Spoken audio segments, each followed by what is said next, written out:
What is up, everyone? My name is Nintern, and we are back with another season of World of Warcraft Midnight Season 2. If you don't know who I am the Devourer and Havoc FAQ/guide writer for the Fellhammer Demon Hunter class Discord. We're going to be doing something a little new for my channel specifically today, and we're going to be making a Havoc guide for Season 2. It's going to have talents, stats, tier, crafting, trinkets, everything you're going to want to need for Season 2 for Raid and Mythic Plus. Before we get into it, be sure to like and subscribe, as well as join my community Discord in the link below. But let's get into it. So, let's talk talents. Talents for Fel-Scarred haven't changed all too much except for single target.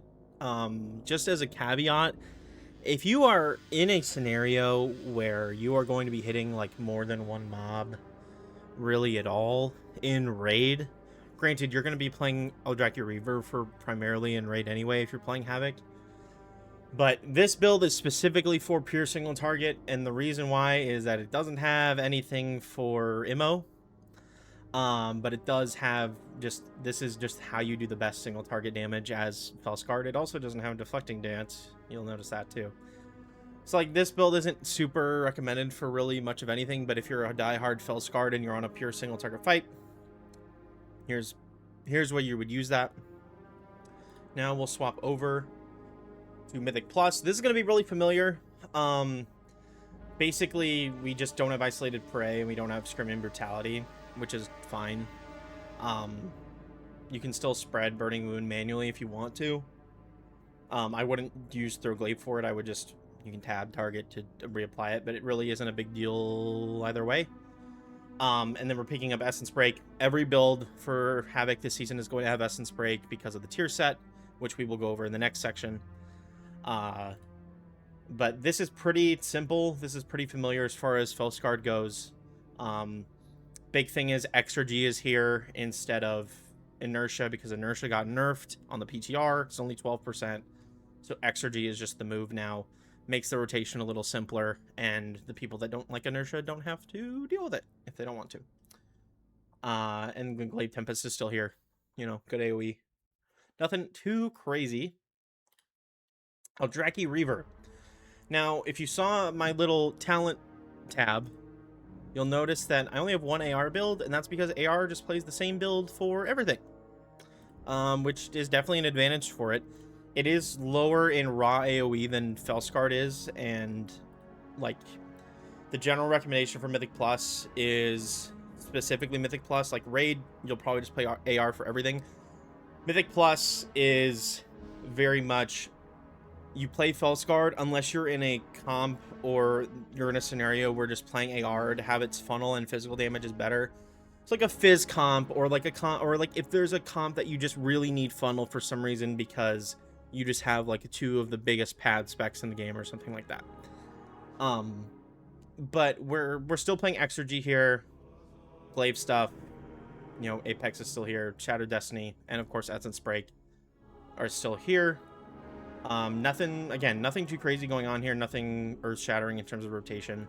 That we will go into later, of course. But those are the Havoc talents for Season 2. So let's talk about Havoc stats / tier for Season 2. Stats itself for both aren't really changing that much. The only big difference is that we are losing 6% haste on the tier set that we had in Season 1. So the main result is just you'll stat into haste a little bit more than you did in Season 1, but it's still, you know, crit, greater than mastery, greater than haste, greater than burst. Nothing really changing there. The tier set, 2-piece Blade Dance, Chaos Strike, and Essence Break have 12% increased damage. 4-piece Essence Break now applies and benefits from the effects of Cycle of Hatred, has 35% increased initial strike damage, and has 2 seconds increased duration. You are taking Essence Break. The tier set isn't a huge damage gain. Like it's not like astronomical like Devourer's is, for example. Devourer's is like 25%. But you're gonna play Essence Break. The fact that it doesn't, so with it benefiting from Cycle of Hatred, it's not gonna line up with something like Vengeful Retreat. We're still kind of doing the line up Vengeful for I-Beam, and then when it's convenient for Essence Break, sure. But Essence Break it's so much damage now that it's very much a just send it when you can, because it is so good. But you generally want to be cognizant of, okay, this thing is going to happen. I should wait a second or two just to line things up to maximize my damage. But yeah, that is the tier and the stats for Season 2 for Havoc. So let's talk about crafting for Havoc. I don't have in-game, I guess point that way. In-game, I don't have anything pulled up here, but I'll put some stuff up on the screen. Pretty simple. We're going to craft a glaive with the Ritual Hunt Stone on it, which is a new embellishment in 12.1. It is very similar to the Dark Moon Sigil, except it's just better and doesn't care about the enemy type that you're fighting. It's just stronger. It's like a 2% gain, which is, as far as embellishments go, that's really good. But you're not going to take it off the whole season because Havoc only has access to one 344 weapon. So we're going to slap on that crafted weapon and call it a day there. Your second craft will either be wrists or boots. More than likely wrists when you're done gearing. If you're a Mythic Raider and you have bonus rolls, you'll probably want to craft boots first, because there are myth wrists from the first boss of the raid. But just use discretion there. Either piece is fine at the end of the day with Arcana Weave lining. So that is sticking around. There's also Adorned Fang, which is new, which is like a solo haste proc. This isn't super necessary. It's very, very close to Arcana Weave lining, so kind of just pick your poison there. But the general recommendation is going to be Arcana Weave lining. All right, let's talk about Cantrips and Trinkets for Havoc in Season 2 of Midnight. Just starting with Trinkets, Voracious Heart of Ula'tek is going to be one of our 2 best in slot trinkets. Bite the Heart and Embrace the Ravening Hunger, gaining agility for 20 seconds. While the hunger persists, gain a very high chance to devour a morsel of your target with every attack, dealing physical damage and further increasing your agility by 53. 1 minute, 30-second cooldown. You just slap this on a macro with your designated button that gets it. Depending on your hero talent selection, which is kind of in the rotations that we'll go over later. But strong. You know, it's pretty simple as far as trinkets go. Just stats, do a little damage, get a little bit more stats, call it a day. Second for trinkets is from the second to last boss of the raid, Zul'jin's Guillotine Technique. You have a chance to follow up your attacks with Guillotine, hurling a massive axe and an arc at your target to deal physical damage. Damage increased by 2% for every 1% health the target is missing. There is also a set bonus for this that we will go over here in a minute, that once I get back to it for cantrip items. But let's talk about dungeon only trinkets, because I know some people just don't want to raid. They're never going to raid. They're never going to enter Venom's Abyss ever. So going over what trinkets they should go after. Keep in mind these are going to be decently lower than the raid trinkets, but just if you don't want to do the raid, you don't have to do the raid. From Void-Scar Arena, the Void Execution Mandate. Mark your target for execution, increasing your haste for 20 seconds. While the target is marked, each of your attacks against them grant an additional crit as the Void urges you to finish the kill, up to a maximum of, depending on the level, just like around 300, a little over 300 crit. This is good. The only caveat to this is that if your target dies before the effect is over, you just lose the effect. So if you don't want to deal with that, I would personally just go after Vial of Volatile Venom. Alliteration is fun. From the new dungeon, Altar of Fangs. 2-minute CD, you get some secondary stats. Afterwards, a random secondary stat is reduced. It's about as simple as it gets. But they're fine. And then your off trinket, your passive trinket, is Sapling of the Dawn Root, which just your spells and abilities have a chance to uproot a Lightspawn Lasher to aid you in combat for 15 seconds, dealing physical damage. The Lightspawn Lasher then withers, bursting into light-infused sap and inflicting holy damage split among nearby enemies. This just kind of sims well. Pretty simple damage proc, nothing really crazy to see here. But those are kind of the dungeon-only trinkets that we would be looking at for Havoc in Season 2. Now, talking about cantrips, specifically from the raid, the Coiled Altar, as you saw, has Zul'jin's Guillotine technique with his set bonus, which pairs with Amon Muso, Warlord's Vengeance. Your attacks have a high chance to apply Venom Fang, dealing nature damage over 6 seconds before bursting to deal nature damage to nearby enemies. Multiple applications may overlap. Set bonus, perfect your Guillotine technique to ricochet to a second nearby enemy, dealing 100% of its damage and applying Venom Fang to both targets. This is Ultra Bis. Even at 334 from bonus rolling it from Heroic Raid or getting it from a Heroic Raid Vault, this is just really, really good. It being, it's like, the trinket alone is just, it's an absurd amount of your damage. But this pairing is really, really good.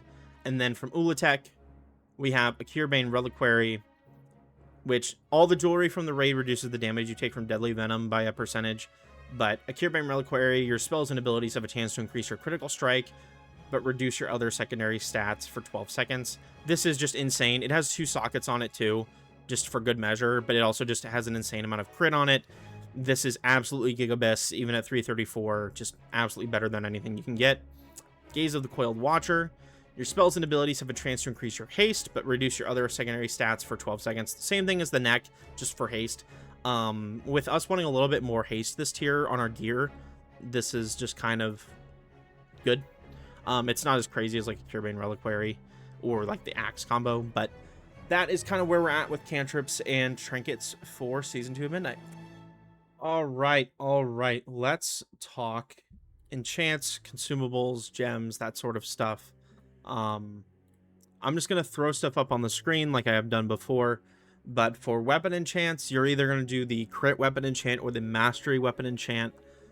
For gems, you're almost... It's a mix. If... It's a mix. I would follow Sims, but for the sake of just... Nintern, if I need to just pick one gem, what do I pick? Just take crit mastery gems, which I will put up on the screen again. And then... Again, you'll use the armor kit on the pants that I will also put up. The kind of miscellaneous enchants like shoulders and boots and stuff like that. That stuff generally just kind of err towards avoidance. We definitely don't need speed. And then we don't really need leech either, so I would just go for avoidance stuff there. And then flask, you'll just run Flask of the Shattered Sun. Personal food, royal roast, and possibly royal roast. Feast, I mean, really feast is just whatever your raid provides, but... generally main stat feast, potion of recklessness, weapon buff, Thalassian Phoenix Oil like last season. But yeah, that's gems, enchants, and consumables. They're really nothing too different from last season, so just follow Sims and go from there. All right, let's talk Fel-Scarred rotation for Havoc, the old Havoc. So this isn't too different. Obviously, this is with the single target build I was mentioning earlier, so like we don't have a fire inside. But we're not dealing with anything too crazy here. And the reason I'm doing this in a written format and just kind of talking over it is that people can reference it later, and if like you can have this written stuff here to look at if you want it while I talk over it. But I will also be including clips of the openers and kind of a little bit after, just a tiny bit after, just to sort of demonstrate at the end of me talking. So I know I explained that very poorly, but that will be after sort of the descriptions. But single target opener, pretty havoc-y, I guess that's the word. Just MO pre-pull, you'll pot with Fellblade, you'll trinket with I-Beam. With this trinket in mind is the Ula'tek trinket. Hunt, Essence Break, you'll cast Death Sweep twice, Annihilation, Vengeful Retreat, Meta, Death Sweep, Consuming Fire, which is the Empowered Soul MO, Annihilation, and then Abyssal Gaze, which is the improved I-Beam. Priority gets a little bit more into it. You're going to want to try to line up Vengeful Retreat with I-Beam. Meta, you'll be high prio, assuming I-Beam and Death Sweep are both on cooldown. The Hunt is, since with our interactions with the Apex talent, you want to make sure that if you can, you're empowering your Abyssal Gaze with the Hunt. because of the Apex, and it's just so strong. Death Sweep during Essence Break, or with Demon Surge active, Annihilation with Demon Surge active, I-Beam / Abyssal Gaze, just higher in prio. Make sure you've consumed any Demon Surges before you do Abyssal Gaze.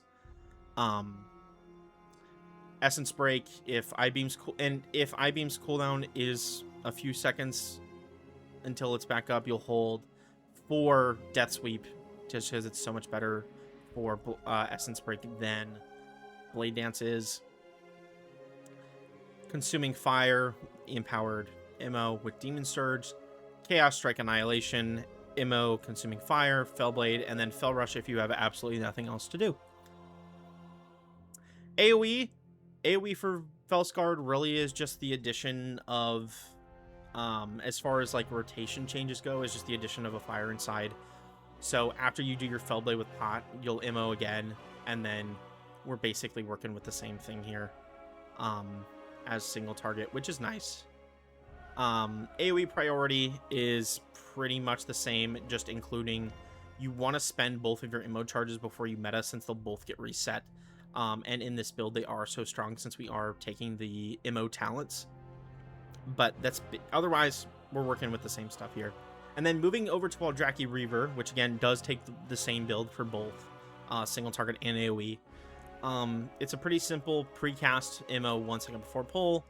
You'll press the Hunt with Potion, Reaver's Glaive with Trinket, I-Beam, Essence Break, Death Sweep, Annihilation, Death Sweep. And you're doing this because in single target, you want to get those extra stacks of Reaver's Mark. You'll Death Sweep, Vengeful, Meta, Death Sweep, I-Beam. And then your general priority rather than just the static opener. Meta, if both I-Beam and Death Sweep are on cooldown, you'll use the Hunt, but make sure you've already used up your entire Reaver's Glaive.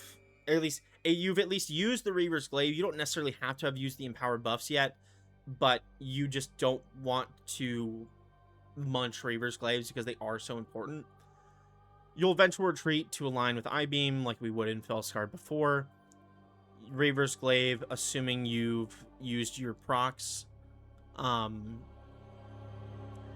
Death Sweep during Essence Break, I-Beam, Essence Break, and then, like in Fel-Scarred, you'll hold if I-Beam's about to come up. Blade Dance, Death Sweep, Chaos Strike Annihilation, Fellblade, MO, and then Fel Rush if you have nothing else to do. And the AoE opener, the main difference is that after you use Reaver's Glaive, you are going to Annihilation first, because you want the stronger effect of the Reaver, or the Fury of the Aldrachi from Aldrachi Reaver on that Death Sweep. So precast MO again, like this is the same until you throw that Glaive. Then Annihilation first, Essence Break, Death Sweep twice, Backflip Meta, Death Sweep I-Beam. And then AoE priority is about exactly the same, really. Because the rotation is so similar and it's the exact same build. So that is rotations for Havoc for Season 2, and then we will transition into the recorded versions of those, and then we will do a little outro.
All right, everyone, that is going to be our Havoc guide for Season 2 of Midnight.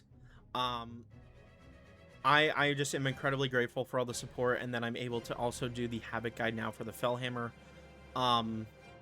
This is definitely a work in progress for me. I mean, I've played Havoc for a decade now at this point, but doing a guide on it's very new for me. Just kind of like all of this is very new for me, but I'm happy to hear any thoughts, and I'm just really happy with how things are going. And if you have any questions, feel free to reach out. And before you go ahead and like and subscribe, and head out to my community Discord in the description below, as well as the Felhammer, where you can find my Havoc guide. And I will see you all in game, and I hope you have a wonderful day.